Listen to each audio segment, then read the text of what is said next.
deserve better. And Code Pink is here because we know that winning our fight means you all winning yours. Last year we gave $800 billion to the military.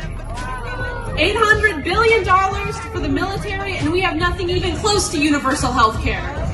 $800 billion for the military, and Flint, Michigan still doesn't have clean water. $800 billion, and we get crumbs. We get less than crumbs. I see every one of your faces, and I know you deserve more. I know we deserve better. As Code Pink, as someone who is a part of the anti-war movement, I know that my efforts to tear down the war machine are directly linked to the fights for unions, universal health care, abolition, reparations, a free Palestine, climate justice, and everything that we represent here today. We greatly outnumber the oligarchs that think it's them that get to decide our future. But we'll win because the power is with us, not them.